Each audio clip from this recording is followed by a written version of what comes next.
Hi there, I'm Christopher Dunnigan. This is HandmadeInVermont.com, and today we're talking about the Hubbardton Forge Folio mini pendant. This is a very interesting pendant. I use this pendant as a teaching tool in our showroom to show the differences between heavy forging and not heavy forging, and we're going to talk about that in just a few minutes. Let's get into the height of the fixture itself. So when we're talking about the height of the fixture, we're not talking about including this part of it, which is the telescoping rods. It's just the bottom part, and this was 16.2 inches high and it's 5.7 inches in diameter. Now let's talk about including the telescoping rods. If you're familiar with Hubbardton Forge has a patent on this whole telescoping rod idea, and what happens is there's a little hex nut hiding in this clutch, this piece right here. That hex nut is pushing in at a plastic friction sleeve which is hiding inside of this, and then what that does is it keeps this from going back and forth when it's tightened.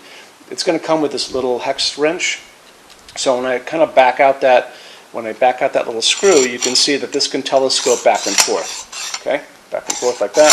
But when I tighten this screw and take that off, it can't go anywhere, so it locks it into place. So during your installation, what you want to do is leave your wires as long as possible and just kind of go back and forth and get it where you want it to be. Then you tighten it up, and then that's where you cut your wires. And at the same time, leave a little extra wire in the ceiling just in case you want to lower these in the future someday. You can always do that if you have the wire up there. So on top of this is a 5-inch canopy, ceiling canopy. It's going to go over your 4-inch junction box, which is right here, just like that. Okay. And if you guys are trying to take out some hi-hats or recessed can lights up there in the ceiling and put these kind of things in instead, there's a product out on the market that I've talked about before called the can converter. So just Google the can converter, and what that does is it converts the recessed lights into junction boxes. It's very inexpensive, it's easy to use, doesn't create a big mess, no rewiring kind of things. We don't sell them, we don't make money on them, but a lot of my customers have used them and been pretty happy about it. So on top of that, if you guys are using this on a slope ceiling, there's a knuckle built into the top of this part. See how that can bend like that? And what that does is it creates a situation where you can use this on a sloped ceiling up to 45 degrees. So flat, sloped, and you're good to go. So why don't we talk about the adjustable ranges on this. Now we're going to be talking about from the bottom of the fixture to the ceiling itself, and we call that the overall height. So the short is going to be 40 inches, and that's going to go from 40 to 47.5. Remember, it telescopes down. The standard is 47 to 54.5, and the long is 54 to 61.5. So if this long is too long for you, I've done this as a custom to make it shorter than the 40 inches overall height, and I've done it longer than 61.5 for those of you who need it to be longer than that. When we do custom, it's a little more money, a little more time, non-returnable, but we do them every day, all the time. The best thing to do is just email us, sales@HandmadeInVermont.com. Let me know what you're trying to achieve, and then I can go into a database and find out details for you. Okay? So why don't we talk about finishes, because this is what I was talking about before. This is a great learning tool. And you'll see on the photograph of this that folio part, that's really heavy forging, and it's showing that modeling, what we call the scale or slag. When you're on our website, HandmadeInVermont.com, on the left-hand side of the screen in the red tabs is a Finishes Help Guide. So just click on that for me. There's a picture of me. Well, it's actually a YouTube video, and it's me talking to you about this very thing. So click on that and watch it, and then just scroll down a little bit, and there's a chart. And that chart is going to have pictures with the letter A on some of them and the letter B on some of them. And those are going to be referenced in that video. It's going to talk all about that forging, what happens to the surface of iron and heavy forging, and your parts like this and the canopy are not going to be modeled because they didn't need to be forged in order to make them what they are. Meanwhile, the heavy forged parts that are done like that, that's the forging part of this. So anyway, that video is going to explain the whole thing. You can click on those pictures with the A's and the B's on them as well, and you'll see more samples, so you can do that just if you want to as well.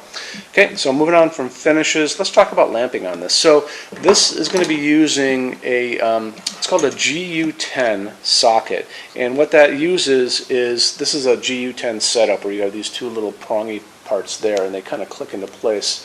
And I thought I had, well, I have a big, this is a big GU20, this is a big GU can't remember what this is. It's not a GU10, but this is the same kind of idea. So it's not this big, it's this big to accommodate this. And this is actually a GU10 LED that I have, and what we use in the same fixture in our showroom. Very pleasantly surprised at this, how well it throws light down on this, and it's a nice crisp light too. If you want to go incandescent, you can go up to 50 watts for a halogen.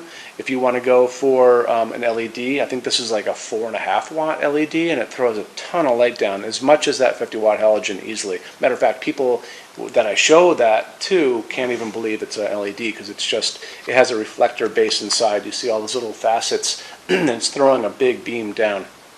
So MR16 reflector, LED, GU10 halogen or LED, and just, you can Google those things, and if you use Google Images, it'll always bring up pictures, and it's a great way to look at stuff and kind of do your own research. Okey-doke. So we talked about finishes, we talked about adjustable ranges, we talked about canopies, we talked about lamping. We have this on display in our showroom. We have the biggest Hubbardton showroom in the world here in Vermont. Over 350 items on the floor to look at, spread across 2 floors. On our website, there's a What's on Display page. You're going to be able to see everything that's here before you guys come here. Showroom is open every day except Sunday from 11 to 6. And then you can call us every day except Sunday from 10 a.m. to 6 p.m. Eastern. We do answer emails on Sunday, sales@HandmadeInVermont.com. So you can do that. When you buy your Hubbardton Forge fixtures from us, shipping is free to every state except Alaska and Hawaii. There's no tax if we ship out of the state of Vermont. We are the only dealer that has 90-day returns and no restocking fees. Details on our website, so you'll want to check that out. And we also offer a rush program. And rush takes you from the 3 to 4 weeks in production down to a little under 2 weeks before shipping. It's very inexpensive. It's really inexpensive if you're doing multiples of the exact same thing. It's dirt cheap, and a lot of people don't know you can do it, but we can do it, so I'm telling you. So that's something to know. And then if you guys want to stay in Vermont and come see our showroom, we have these great vacation rentals. So they are stayinvermont.org. You can check them out. There are condos and houses that are kid-friendly and dog-friendly right in our town. So I think that kind of covers everything. If you guys have any other questions, or if I missed anything, drop a quick email and let me know, and I can answer any questions for you. Okay? Thanks again. Have a great day. Take care. Bye-bye.